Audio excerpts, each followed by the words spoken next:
guys, welcome back to my channel. If you're new, welcome to my channel. I'm so excited to film today's video despite being exhausted because, as you all know by now, we are expecting our second baby, and we are so over the moon. We are so excited. I documented some things with Sebastian in a journal, but obviously now that we do YouTube, I thought it would be fun. This is one of the symptoms that I'm experiencing, but like I was saying, is I thought it would be fun to do my symptoms and things like that updated into a video form for them. So today's video is going to be weeks 1 through 4. So I am today officially 5 weeks pregnant. Today is July 10th. Obviously, I don't know when you guys are gonna actually see this video, but we are planning to announce in about a month from now. So this video will be out shortly after those. But anyways, so I'm gonna go ahead and just kind of jump right into these symptoms because I don't really know where else to start. So obviously we were trying, and I do have a video coming out that's going to be our trying to conceive journey, because I do kind of want to share that story. And while our journey wasn't as long as many others who face infertility and struggle to get pregnant, things like that, it definitely was something I wasn't expecting to be so hard, and to see so many negative tests, it was really depressing. So I do want to share that story, so stay tuned for that. So if you're not subscribed, go ahead and subscribe so you don't miss out on any videos. I do have tons of pregnancy baby fun content coming up, as well as more continued adorable Sebastian content. So anyways, let's jump right in.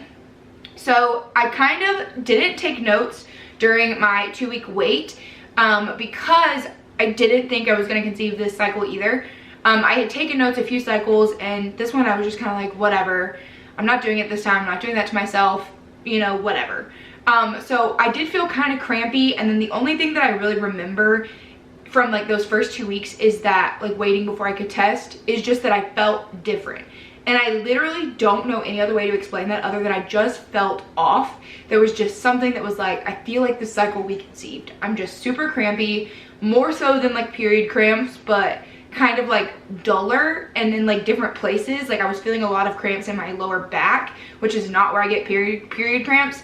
So I just felt different, and I kept telling Zach, like, I feel different, but I didn't want to test.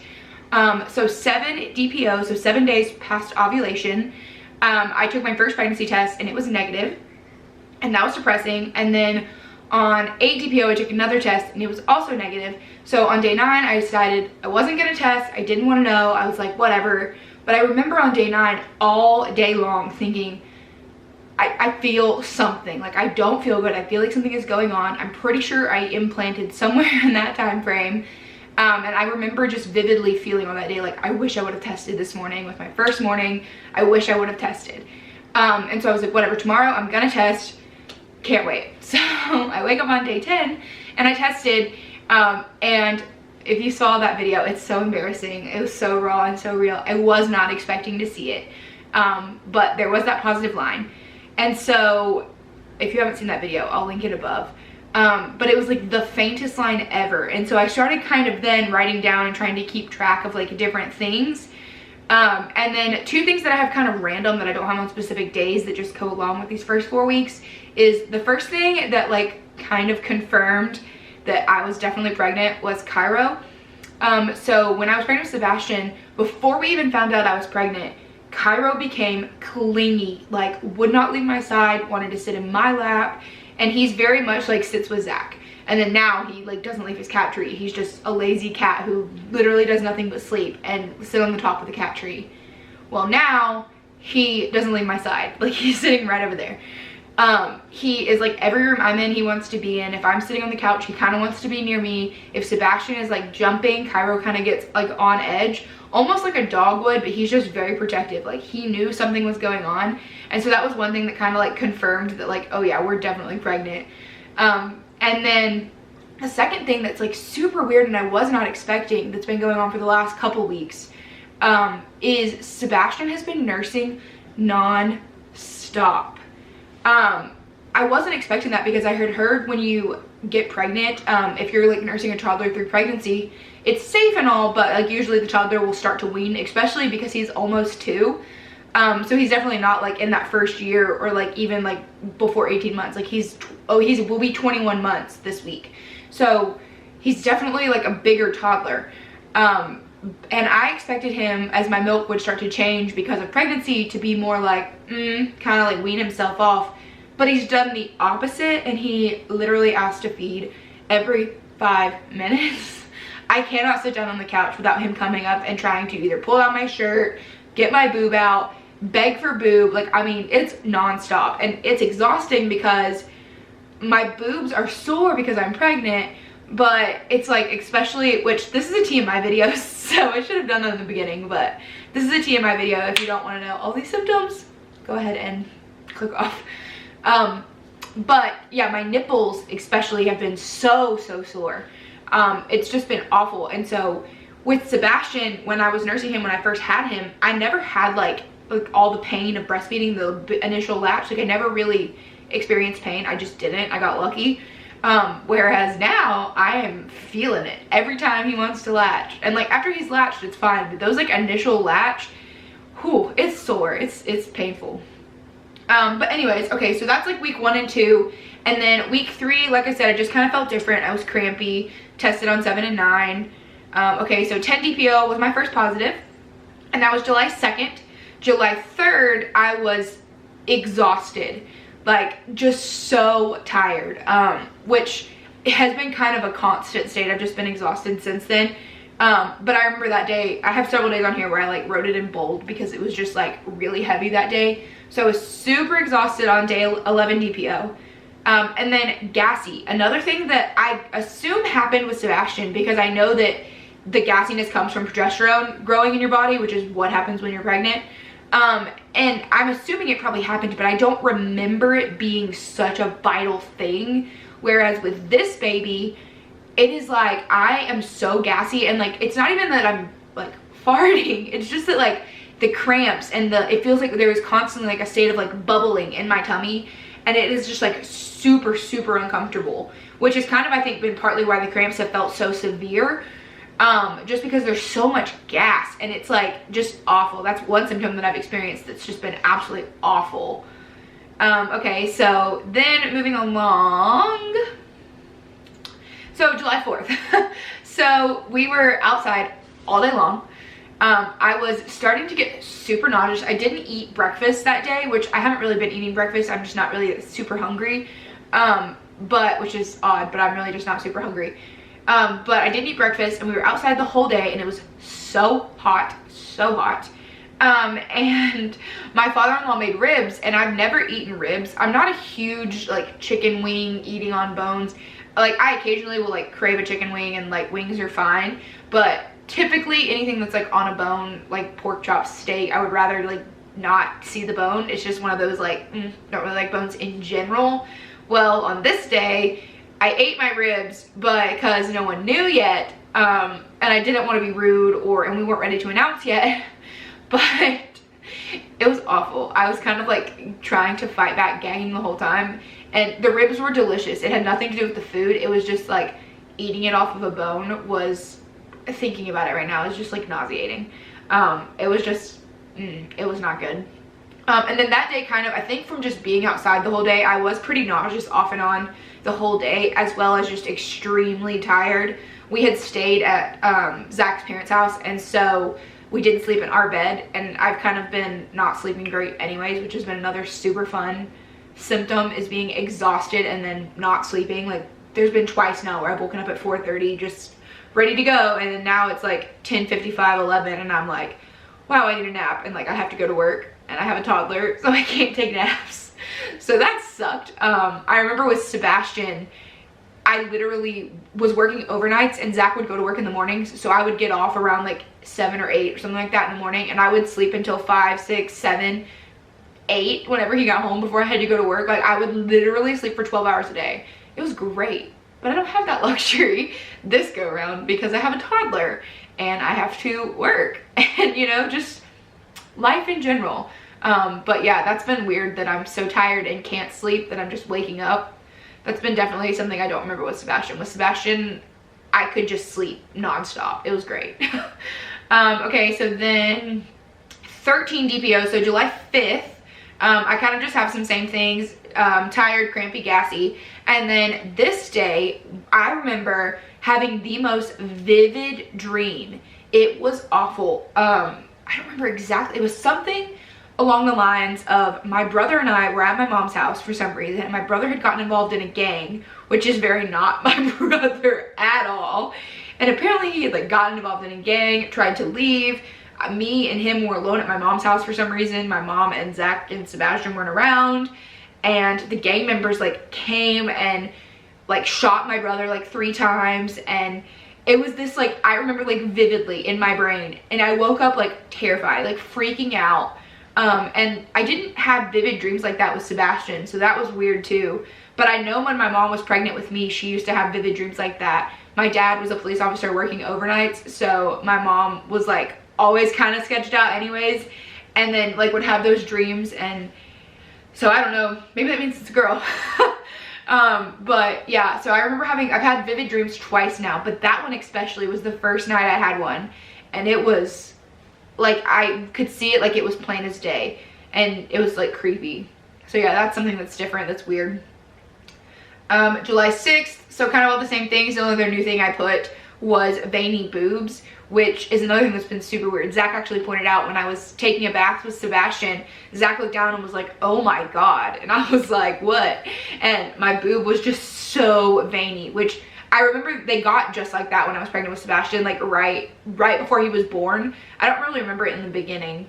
Well, maybe kind of, but I know especially before he was born, my milk was like getting ready, or my colostrum was coming in, and then after he was born, when my milk started coming in, they just get so veiny, and it's like bright blue veins, and so it's weird and looks weird. But yeah, that was another thing that I noticed on that day. And then, so July 7th, 15 DPO. Was the first day I woke up at 4:30 and had, this was like a whole fun day. So this was actually the day we went to our first appointment, which I don't know if that video is going up before this one or after. But whenever you see that video, you'll know that this day we went to the doctor and they told me it was a negative test and to come back in 2 weeks. And I was like, it's not negative, there's no way. Came home, took a pregnancy test. It was clearly positive. I don't know what their issue was. But they took blood work, and I'm going back in 2 weeks, so I haven't gone back for that appointment yet, but by the time you see that video, I will. Anyways, but yeah, so that day I had gotten up super early, woke up super early, and then took a shower before we went and brushed my teeth. And I remember with Sebastian, brushing my teeth was literally something I dreaded doing because I would get so nauseous. I would gag so bad. And it was the same thing this time. I literally looked at Zach as soon as I was done brushing my teeth, and I was like, I forgot how awful this is. This is a pregnancy symptom no one talks about, no one warns you about, but it's awful. It makes me so nauseous. Ugh. But then later that night, I had my first pregnancy craving. I haven't really had anything like super strong or weird. And I haven't really been super hungry, which has been like kind of just, I haven't been hungry. But this day I was sitting at my desk before my lunch break, and I literally was like, confetti cake. Oh my god, I want some confetti cake. So on my lunch break, we went to Walmart and got confetti cake with the Pillsbury icing with the sprinkles. That sounds so good right now. I want another confetti cake. Oh. But anyways, we went and we got it, and Zach came home and like I put it together, and then he like decorated the cake himself after it came out of the oven, and then brought me a piece at work, and it was like the best thing ever. So yeah, that was my first pregnancy craving. And then 16 DPO, I just put tired, crampy, more in the front than the back, which like I said was different because I've been having so many cramps in my back. So this day was kind of, which I think was 2 days ago. Yeah. 2 days ago, and it was kind of like just miserable. And then I actually wrote, I was actually kind of hungry, second craving mozzarella sticks, which was weird because I hadn't been hungry. And then that night after dinner, Zach and I were sitting here, and I like made him go to Arby's at like 9 o'clock at night because I was like, I need mozzarella sticks, and Sonic was already closed. So we got mozzarella sticks and french fries, and it was delicious. So that was like my second like random craving. Zach said his favorite thing about pregnancy is that all of my cravings I have, because he always usually gets something out of it. We never go out to eat, so he's like loving this right now.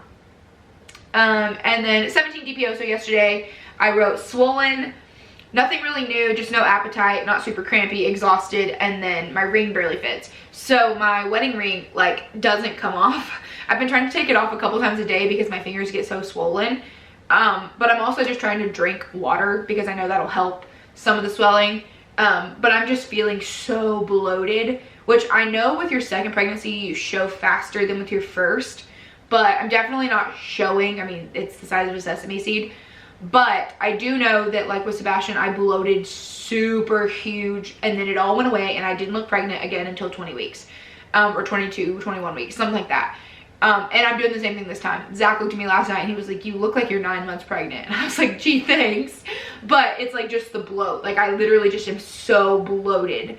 So I'm ready for that to go away because if I'm gonna be fat, I wanna at least have a bump. I don't wanna just be bloated and looking ridiculous, and fat. But yeah, so that's another thing, is just bloat. And then we're to today, which is, what did I say? 18 DPO? I don't know. Yeah, 18 DPO, July 10th, and I'm officially 5 weeks pregnant today. And so in about a week and a few days, I go for my second appointment, which will actually be my first appointment, whatever. But I'm super excited. We're telling my mom tonight and Zach's family tomorrow. And yeah, I'm just so excited and so thankful for this baby, despite all of these symptoms. Luckily, I haven't really hit the nausea stage yet. The other thing I wanted to say in this video that I think is funny is with Sebastian, I didn't even find out I was pregnant until I was 5 weeks, which is what I am today. Whereas with this baby, we found out on 3 weeks and 6 days. So I've literally known for like a whole extra week with this baby. So it's just an extra week to love and cherish and be excited. And that's the other thing, is we're just excited about this pregnancy.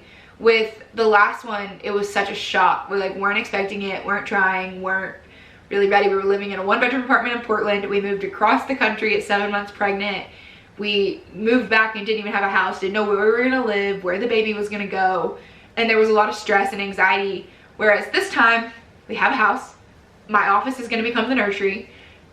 Sebastian has his room. Like, we're financially okay. Obviously, I don't think you'll ever be financially stable or rich. And if you wait till you are to have kids, you'll never have kids. And so, you know, all of that, we're doing okay. And we're just excited to be in a place where we can actually enjoy this pregnancy. And emotionally, with the last one, there was a lot going on in our personal lives that was just exhausting, as well as being so far from family, trying to move, just all of the unknowns that came along with that. So like I said, with the first one with Sebastian, our word for that pregnancy was just resilience. We knew Sebastian was going to be resilient. Y'all, he has proven that word. The boy doesn't get hurt. He falls constantly and he gets back up and he's ready to go again. And so I don't know what the word for this pregnancy is going to be, but just joy, just happy. I just feel happy. You know, I still am really exhausted, but I'm trying to make it a point to not complain and to make it a point to just enjoy it, because like I said, we were trying and we did want this. And if you want something, yeah, you can get sick and it can be like, dang it, this sucks. But at the end of the day, like, you get to be excited because I get to bring another life into the world, and we're in a place where we can actually feel excited about it and prepare for it, you know, the proper way. So yeah, so that's really what I wanted to film for this video. I just kind of wanted to do a week 1 through 4, kind of just updating my symptoms. I'm gonna do this throughout my pregnancy, probably like 5 through 8, probably like once a month instead of doing like weekly. That would be a lot of videos. But yeah, probably just like once a month, sit down, kind of fill in things that are new and exciting from that month, how I'm feeling, where we're at, all those things. And then obviously, like I said in the beginning, be sure you subscribe and like this video, but then be sure you subscribe because we have tons of content coming. We're gonna have to completely redo my office and turn it into a nursery, and I already have so many plans. Oh, and the other thing is, I'm pretty sure Zach's convinced on this. I should probably double check before I post this, but I told Zach I don't want to find out the gender. I want to be completely surprised, because again, with this baby, we just wanted a baby. It didn't matter. We just wanted to have another baby. And the other thing is with Sebastian's birth, well, when I found out he was a boy, I was convinced he was a girl, and I had a little bit of gender disappointment, and I don't really want to experience that this time. I don't want to get my hopes up for one or the other. because with my thing with Sebastian was I didn't know that I could love a little boy, because I'd always babysat little girls, and I always fell in love with girly things and hair bows and cheerleading and glitter and paint and all that. And so that was something I wanted. And when I found out he was a boy, I was like, I don't know how to be a boy mom. Like, I don't know how to do that. Well, you know, you figure it out, and I think I'm a pretty good boy mom, and I love my boy more than anything in this world, and I can't imagine him being a girl. Like, I love just, he's my little boy and he's perfect. But so with this baby, I just kind of want to do a surprise. I want to wait till the baby comes out and we'll find out what it is then. And I'm just super excited about that whole process of just going through the pregnancy not knowing. I don't have to hear opinions. I don't have to, you know, deal with anything. We don't have to get like, there's just nothing that's gonna come of it. We're just gonna be completely surprised. Zach and I get to find out together in the room when we deliver, and just so many things that are gonna be special about that. But all of that to say, with the nursery, it's gonna be completely gender neutral. Whereas with Sebastian, I went very minimal. I did like blue, green, gray, white. Those were kind of my color scheme, and everything was kind of based around that. Whereas with this nursery, we really want to do like more whites and browns and neutral, just completely neutral toned, which I'm actually super excited about. And the one thing that I told Zach I wanted is wallpaper. I want to do a wallpaper wall so bad, the stick-on wallpaper. I'm obsessed. And then a wooden name sign when the baby's born and we know the gender. Whatever the names are, I want to get Sebastian one and then this baby one and put those in their rooms. But yeah, so like I said, I could talk forever because we really are just that excited, and just this was an answered prayer and God's timing is perfect. And yeah, so I could ramble forever, but I'm probably gonna go ahead and end this video because if I don't, I'll just keep talking. But like I said, be sure you like and subscribe. Comment down below if you relate to any of these symptoms, if you're pregnant, if you've been pregnant, you know, whatever. I'm anxious to see what week 5, 6, 7 are gonna bring, because I think with Sebastian I got nauseous around week 6 and didn't stop being nauseous till week 22. So I'm, you know, gonna enjoy one more week of hopefully no nausea and peace, and then we'll see what happens. But yeah, so be sure to like this video and comment down below, subscribe. I said that 7 times. It really means a lot to us. I really want to keep growing on YouTube because I love this. I love doing it. I love documenting it. I love having the memories, all that. Anyways, before I continue rambling again, I'm gonna go ahead and end this video. Thank you guys so much for watching, and I'll see you in the next one. Bye.